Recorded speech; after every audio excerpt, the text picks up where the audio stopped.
5 வருஷங்களுக்கு முதல்ல நடந்த ஜனாதிபதி தேர்தலில் வெறும் 3 வீதமான வாக்குகளை மட்டுமே பெற்றுக்கொண்ட ஒரு வேட்பாளர் ஒரு நபர் இந்த தேர்தலில் 42 வீதமான வாக்குகளை பெற்றுக்கொண்டிருக்கிறார் என்று சொன்னால் அது அரசியலில் மிகப்பெரிய ஒரு புரட்சி. அந்த புரட்சியை தேசிய மக்கள் சக்தியினுடைய தலைவர் அனுரகுமார திசாநாயக்க படைச்சிருக்கிறாரு. இலங்கையினுடைய அரசியல் வரலாற்றில் முதல் தடவையா ஒரு மார்க்சிச கொள்கையை கொண்ட தலைவர் இலங்கையினுடைய 9வது நிறைவேற்று அதிகார ஜனாதிபதியா கடமைகளை பொறுப்பேற்க இருக்கிறாரு. எளிமையான விதத்தில் இந்த பதவியேற்பு நிகழ்வு நாளைக்கு நடக்க இருக்கிறதா அறிவிக்கப்பட்டிருக்கு. 99 வீதம் இலங்கையினுடைய ஜனாதிபதி அனுரகுமார் திசாநாயக்கன்றது உறுதியாகி இருக்கு. கடைசி உத்தியோகபூர்வ முடிவு மட்டும் வெளிவர இருக்கு. ஏன்னு சொன்னா இந்த ஒரு வேட்பாளரும் 50 வீதத்துக்கும் அதிகமான வாக்குகளை பெற்றுக்கொள்ளல. இரண்டாவது சுற்று வாக்குகள் எண்ணப்பட்டு கொண்டிருக்கு. ஆனாலும் கூட 13 லட்சத்துக்கும் அதிகமான இடைவெளி இருக்கு. 13 லட்சம் வாக்குகளால் அனுரகுமார் திசாநாயக்க வெற்றி அடைஞ்சிருக்கிறாரு. இதுக்கு பிறகு தேர்தலில் முடிவில் பெரிய வித்தியாசம் வாரதுக்கான வாய்ப்பு கிடையாது என்றதை 100 வீதம் தேசிய மக்கள் சக்தியினுடைய பாராளுமன்ற உறுப்பினர் விஜித ஹேரத் நம்புறாரு. மக்களும் அதை தான் நம்புறாங்க. அரசியல் ஆய்வாளர்களும் அதுதான் நம்புறாங்க. அப்ப இலங்கையினுடைய அடுத்த ஜனாதிபதி அனுரகுமார திசாநாயக்க என்றது இப்ப உறுதியாகி இருக்கு. இந்த தேர்தல் சம்பந்தமான பல விஷயங்களையும் இந்த காணொலியில பார்க்க போறோம். இந்த ஒரு காணொலியில ஒட்டுமொத்தமா என்ன நடந்திருக்குன்னு சொல்லி எல்லா தகவல்களையும் விளக்கமா தெளிவா பார்க்கலாம். வணக்கம், நான் கிருஷாந்த் ராஜ். இலங்கையினுடைய ஜனாதிபதி தேர்தல் வரலாற்றை எடுத்து பார்க்கிற நேரத்தில் இந்த ஒரு தேர்தல் முடிவுலையும் வடக்கு கிழக்கு மக்கள் ஜனாதிபதியை தெரிவு செய்யறதுக்கு பங்களிப்பு செய்தது கிடையாது. தென்பகுதி மக்கள் ஒரு தீர்மானத்தை எடுப்பாங்க. அதுக்கு எதிரான ஒரு தீர்மானத்தை தான் வரலாற்றில் எல்லா சந்தர்ப்பங்கள்லையும் வடக்கு கிழக்கு மக்கள் எடுத்திருக்கிறாங்க. இந்த தேர்தலையும் அதே மாதிரியான ஒரு போக்கு தான் தேர்தல் முடிவுகள் காட்டியிருக்கு. குறிப்பா கிழக்கு மாகாணத்தை பொறுத்த வரைக்கும் 3 மாவட்டங்கள்லையும் திகாமடுள்ள மட்டக்களப்பு திருகோணமலை இந்த 3 மாவட்டங்களையும் சஜித் பிரேமதாச வெற்றி அடைஞ்சிருக்கிறாரு. அனுரகுமார் திசாநாயக்க தோல்வி அடைஞ்சிருக்கிறாரு. இந்த 3 மாவட்டங்களையும் தோல்வி அடைஞ்சிருக்கிறாரு. வடமாகாணத்தை பொறுத்த வரைக்கும் 2 தேர்தல் மாவட்டங்களையும் வன்னி தேர்தல் மாவட்டமா இருக்கலாம், இல்லாட்டி யாழ் தேர்தல் மாவட்டமா இருக்கலாம். இந்த 2 மாவட்டங்களையும் கூட அனுரகுமார் திசாநாயக்க தோல்வி அடைஞ்சிருக்கிறாரு. சஜித் பிரேமதாச தான் வெற்றி அடைஞ்சிருக்கிறாரு. ஒட்டுமொத்தமா 22 தேர்தல் மாவட்டங்களையும் இந்த நான் சொன்ன 5 மற்ற மாவட்டங்களையும் வடக்கு கிழக்கு மாவட்டங்களுக்கு மேலதிகமா மதுள மாவட்டத்திலையும் நுவரெலியா மாவட்டத்திலையும் கூட சஜித் பிரேமதாச வெற்றி அடைஞ்சிருக்கிறாரு. மற்ற எல்லா மாவட்டங்களையும் அனுரகுமார திசாநாயக்க தான் வெற்றி அடைஞ்சிருக்கிறார். குறிப்பா ஹம்மாந்தோட்டை ராஜபக்சக்களினுடைய கோட்டை என்று சொல்லி வர்ணிக்கப்பட்ட இடத்துல கூட அனுரகுமார திசாநாயக்க அதிகூடிய வாக்குகளை பெற்று வெற்றி பெற்றிருக்கிறது மிக முக்கியமான ஒரு விஷயம். இதை தவிர குருநாகல் மாவட்டம் என்றது மஹிந்த ராஜபக்சவினுடைய அதிகமான செல்வாக்கு இருக்கிற ஒரு மாவட்டம் என்று சொல்லி கருதப்பட்டது. அவர் பாராளுமன்ற தேர்தலில் போட்டியிட்ட சந்தர்ப்பத்தில் குருநாகல் மாவட்டத்தில் தான் போட்டியிடுவார். கடைசி பாராளுமன்ற தேர்தலையும் கூட மஹிந்த ராஜபக்ச குருநாகல் மாவட்டத்திலிருந்து போட்டியிட்டார். அதிகமான செல்வாக்கு இருக்கிற மாவட்டம் என்று சொல்லி வர்ணிக்கப்பட்டது. ஆனா அந்த மாவட்டத்திலையும் ஹம்மாந்தோட்டையா இருக்கலாம், குருநாகல் மாவட்டமா இருக்கலாம், இந்த மாதிரி ராஜபக்சக்களினுடைய கோட்டை என்று சொல்லி வர்ணிக்கப்பட்ட இடங்களில் எல்லாம் அனுரகுமார திசாநாயக்க அதிகமான வாக்குகளை பெற்றிருக்கிறது மிக முக்கியமா கவனிக்கப்பட வேண்டிய ஒரு விஷயம். அடுத்தது முன்னாள் ஜனாதிபதி ரணில் விக்ரமசிங்க 3வது தடவையாகவும் ஜனாதிபதி தேர்தலில் தோல்வி அடைஞ்சிருக்கிறாரு. குறிப்பா 1999 ஆண்டு, 2005 ஆண்டு, இப்ப 2024 3 சந்தர்ப்பங்கள்லையும் மக்களால் நிராகரிக்கப்பட்ட ஒரு நபர், ஒரு வேட்பாளர், ஒரு நபர் 3 தடவை இந்த மாதிரி தோல்வி அடைஞ்சது என்று சொன்னா அது ரணில் விக்ரமசிங்கவா தான் இருக்க முடியும். ஒரு பாராளுமன்ற வாக்கெடுப்பு மூலமா ஜனாதிபதி என்ற பதவி அவருக்கு கிடைச்சிருந்தாலும் கூட மக்களினுடைய செல்வாக்கு மூலமா மக்களினுடைய வாக்கு மூலமா கடைசி வரைக்கும் அவரால் ஜனாதிபதியா வர முடியாத ஒரு சூழலை தான் இந்த தேர்தலையும் பார்க்க முடியுது. சஜித் பிரேமதாசவை பொறுத்த வரைக்கும் போன தடவை தேர்தலில் அவர் பெற்றுக்கொண்ட வாக்குகளுக்கும் இந்த தடவை தேர்தலில் அவர் பெற்றுக்கொண்ட வாக்குகளுக்கும் இடையில ஒரு வீழ்ச்சி இருக்கிறத பார்க்க முடியுது. குறிப்பா சஜித் பிரேமதாச போன தடவை 41.94 வீதமான வாக்குகளை பெற்றுக்கொண்டிருக்கிறாரு. இந்த தேர்தலில் 32.76 வீதமான வாக்குகளை பெற்றுக்கொண்டிருக்கிறார். இது சஜித்தை பொறுத்த வரைக்கும் மிகப்பெரிய ஒரு வீழ்ச்சியா பார்க்க முடியும். நான் ஆரம்பத்தில் சொன்ன மாதிரி அனுரகுமார திசாநாயக்கவினுடைய மிகப்பெரிய ஒரு வளர்ச்சியை இந்த தேர்தல் காட்டியிருக்கு. மக்கள் மிகப்பெரிய ஒரு தெளிவான செய்தியை சொல்லியிருக்கிறாங்கன்னு சொல்லியும் சொல்ல முடியும். 2 தரப்புக்கும் நாங்கள் இதுவரைக்கும் வரலாற்றில் எல்லா சந்தர்ப்பத்திலையும் 76 வருஷங்களா 2 தரப்பு சேர்ந்த நபர்களுக்கும் ஆதரவு கொடுத்திருக்கிறோம். நாங்கள் எதிர்பார்த்த அந்த மாற்றம் கடைசி வரைக்கும் நடக்கவே இல்லை. நாங்கள் ஒரு மிக முக்கியமான மாற்றத்தை விரும்புகிறோம். நாடு முன்னோக்கி போக வேண்டியிருக்கு. 2 தரப்புக்கும் வாய்ப்பு கொடுத்து பார்த்தாச்சு. 3வது தரப்பா அனுரகுமார் திசாநாயக்கவுக்கு என்ன நடந்தாலும் பரவாயில்ல, இந்த சந்தர்ப்பம் நாங்கள் ஏற்படுத்தி கொடுக்க போறோம் வெளிவரும் என்ற மாதிரி தான் இந்த தேர்தல் முடிவை பார்க்க முடியுது. என்னன்னு சொன்னா ஒரு குறுகிய காலத்துக்குள்ள 5 வருஷத்துக்குள்ள போன தடவை 3 வீதமான வாக்குகளை பெற்றுக்கொண்ட அதே நபர் இந்த தடவை தேர்தலில் 42 வீதமான வாக்குகளை பெற்றுக்கொண்டிருக்கிறார் என்று சொன்னா அது மிகப்பெரிய அரசியல் ரீதியான வளர்ச்சி மட்டும் கிடையாது, மக்களுடைய சிந்தனையில் ஏற்பட்டிருக்கிற ஒரு புரட்சிகரமான மாற்றம் என்று சொல்லியும் சொல்ல முடியும். ஒட்டுமொத்தமா தேர்தல் முடிவை பொறுத்த வரைக்கும் முதல் சுற்று முடிவுக்கு வந்திருக்கு. 2வது விருப்பு வாக்கு எண்ணும் பணிகள் தொடர்ச்சியாக நடந்து கொண்டிருக்கு. இன்னும் சில மணித்தியாலங்களில் கடைசி ஒட்டுமொத்தமான முடிவு வெளிவரும் என்று சொல்லி நம்ம நம்பலாம். அனுரகுமார திசாநாயக்கு 56,34,915 வாக்குகளை மொத்தமாக பெற்றுக் கொண்டிருக்கிறாரு. போன தடவை கோட்டாபய ராஜபக்ச 59 லட்சம் வாக்குகளை பெற்றுக் கொண்டிருந்தார். அனுரகுமார திசாநாயக்கு 56 லட்சம் வாக்குகளை இந்த தடவை பெற்றுக் கொண்டிருக்கிறாரு. இது 42.31 வீதம். இதனாலதான் 50 வீதத்துக்கும் அதிகமான வாக்குகளை எந்த ஒரு வேட்பாளரும் பெற்றுக்கொள்ளல. இது எதிர்பார்க்கப்பட்ட ஒரு விஷயம். அனுரகுமார திசாநாயக்கவினுடைய வெற்றி என்றதும் எதிர்பார்க்கப்பட்டிருந்தது, எதிர்வு கூறப்பட்டிருந்தது. அது மாதிரி 50 வீதத்துக்கும் அதிகமான வாக்குகளை பெற்றுக்கொள்றதுக்கான வாய்ப்பு குறைவாயிருக்கும் என்று சொல்லியும் எதிர்வு கூறப்பட்டிருந்தது. அது இப்ப நடந்திருக்கு. சஜித் பிரேமதாச 43,63,035 வாக்குகளை பெற்றுக் கொண்டிருக்கிறாரு. 32.76 வீதமான வாக்குகள். ரணில் விக்ரமசிங்க வரும் 17.27 வீதமான வாக்குகளை பெற்றுக் கொண்டிருக்கிறாரு.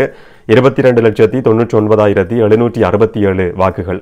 நாமல் ராஜபக்ச 3 வீதத்துக்கும் குறைவான வாக்குகளை பெற்றுக் கொண்டிருக்கிறது தான் மிக முக்கியமா கவனிக்கப்பட வேண்டிய ஒரு விஷயம்.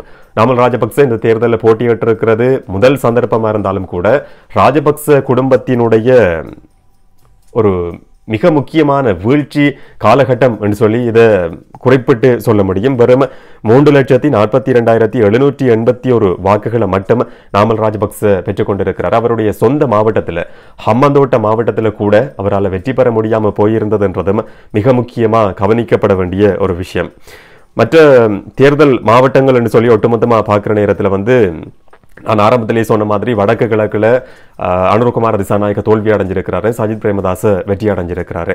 இதை தவிர பதுளை நுவரெலியா மாவட்டங்களையும் சஜித் வெற்றி அடைஞ்சிருக்கிறார். மற்ற எல்லா மாவட்டங்களையும் அனுரகுமார திசாநாயக்கவுக்கு அதிகமான செல்வாக்கு கிடைச்சிருக்கு. கண்டியில அனுரகுமார திசாநாயக்க வெற்றி அடைஞ்சிருக்கிறாரு. கிட்டத்தட்ட 4 லட்சம் வாக்குகள் கிடைச்சிருக்கு.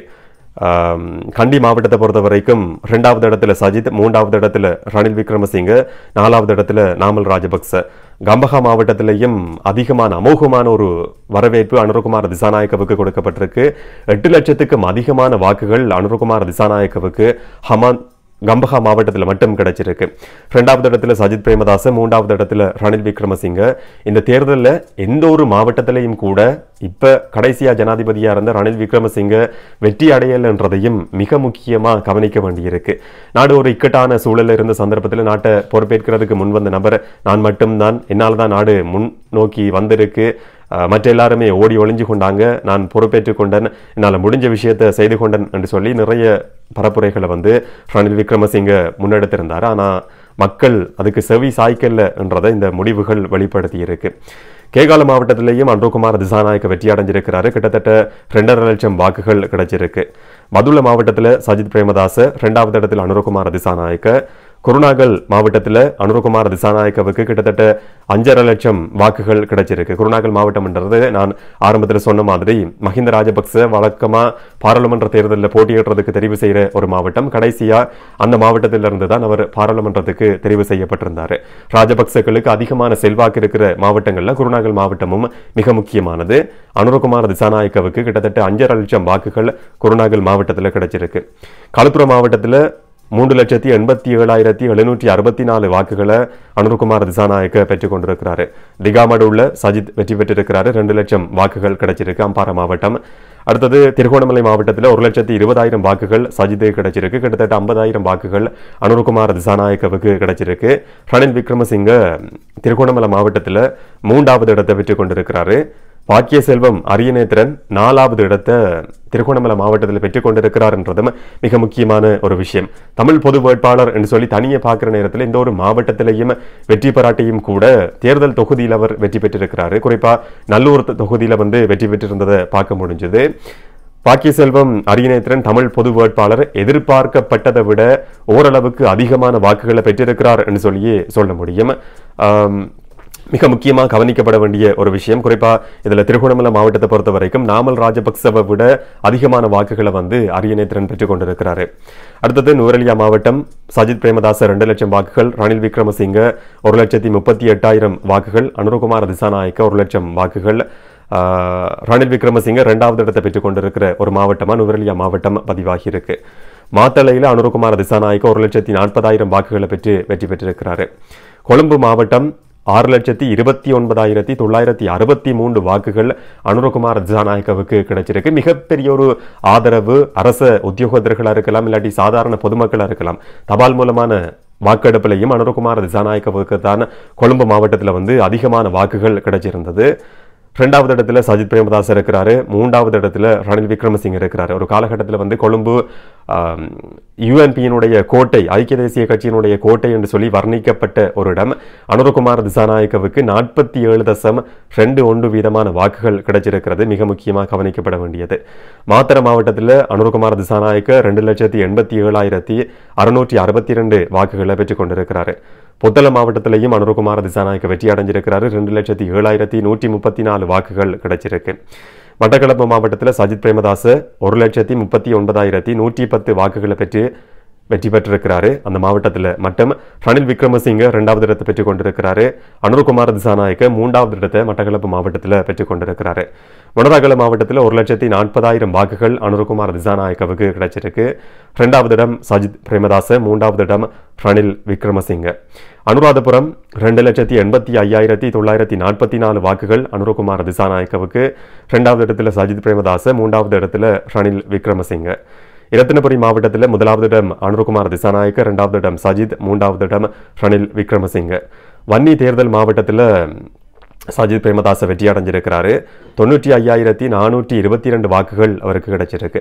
2வது இடத்துல ரணில் விக்ரமசிங்க 52,573 வாக்குகள் கிடைச்சிருக்கு. பாக்கிய செல்வம் அரியநேத்திரன் தமிழ் பொது வேட்பாளர் வன்னி தேர்தல் மாவட்டத்தில் 3வது இடத்தை பெற்றுக் கொண்டிருக்கிறாரு. 36,377 வாக்குகள் வன்னி தேர்தல் மாவட்டத்திலிருந்து அவருக்கு கிடைச்சிருக்கு. அனுரகுமார திசாநாயக்கவை விட அதிகமான வாக்குகளை வன்னி தேர்தல் மாவட்டத்தில் பாக்கிய செல்வம் அரியநேத்திரன் பெற்றுக் கொண்டிருக்கிறார் என்றதும் மிக முக்கியமான ஒரு விஷயம். யாழ் தேர்தல் மாவட்டத்தில் சஜித் பிரேமதாச வெற்றி பெற்றிருக்கிறாரு. 1,21,177 வாக்குகள் அவருக்கு கிடைச்சிருக்கு. 2வது இடத்துல தமிழ் பொது வேட்பாளர் பாக்கிய செல்வம் அரியநேத்திரன் இருக்கிறாரு. 1,16,688 வாக்குகள் கிடைச்சிருக்கு. 31.39 வீதமான வாக்குகள் யாழ் மாவட்டத்திலிருந்து மட்டும் பாக்கிய செல்வம் அரியநேத்திரன் தமிழ் பொது வேட்பாளருக்கு கிடைச்சிருக்கு. அனுரகுமார திசாநாயக்க, நாமல் ராஜபக்ச, ரணில் விக்ரமசிங்க இந்த வேட்பாளர்களை விட அதிகமான வாக்குகளை யாழ் தேர்தல் மாவட்டத்தில் பாக்கிய செல்வம் அரியநேத்திரன் தமிழ் பொது வேட்பாளர் பெற்றுக் கொண்டிருக்கிறார் என்றதும் மிக முக்கியமான விஷயம். காலி தேர்தல் மாவட்டம் அனுரகுமார திசாநாயக்க 1வது இடம், சஜித் 2வது, ரணில் விக்ரமசிங்க 3வது இடம். புலனர்வ வழக்கமாகவே ஜனாதிபதியை தீர்மானிக்கிறதுல செல்வாக்கு செலுத்துகிற ஒரு மாவட்டம். இல்லாட்டி எந்த நபர் ஜனாதிபதியா வருவாரோ அந்த நபர் வந்து புலனர்வ மாவட்டத்தில் வெற்றி பெறுறது பழமையானது. அனுரகுமார திசாநாயக்க புலனர்வ மாவட்டத்திலையும் வெற்றி பெற்றிருக்கிறாரு. 2வது இடம் சஜித் பிரேமதாச, 3வது இடம் ரணில் விக்ரமசிங்க. ஹம்பாந்தோட்ட மாவட்டம் நான் முதலே சொன்ன மாதிரி ராஜபக்சக்களினுடைய கோட்டை. ராஜபக்சக்களினுடைய கோட்டையிலேயே அனுரகுமார திசாநாயக்க 1வது இடத்தை பெற்றுக் கொண்டிருக்கிறாரு. 2,21,913 வாக்குகள் அவருக்கு கிடைச்சிருக்கு. ராஜபக்சக்களினுடைய கோட்டையா இருக்கிற ஹம்பாந்தோட்ட மாவட்டத்தில் நாமல் ராஜபக்ச அடைஞ்சிருக்கிற இடம் 4வது இடம். 2வது இடத்துல சஜித் பிரேமதாச, 3வது இடத்துல ரணில் விக்ரமசிங்க இருக்கிறார். இதுதான் தேர்தலினுடைய கடைசி முடிவு என்று சொல்லியும் சொல்ல முடியாது. விருப்பு வாக்கு முடிவுகள் இன்னும் ஒரு சில மணித்தியாலங்களுக்குள்ள வெளிவரும் என்று சொல்லி எதிர்பார்க்கப்படுது, நம்பப்படுது. ஆனாலும் ஏற்கனவே 13 லட்சத்துக்கும் அதிகமான மேலதிக வாக்குகளால அனுரகுமார திசாநாயக்க வெற்றி அடைஞ்சிருக்கிறார். இதனால பெரிய மாற்றம் ஏற்படுறதுக்கான வாய்ப்பு கிடையாது.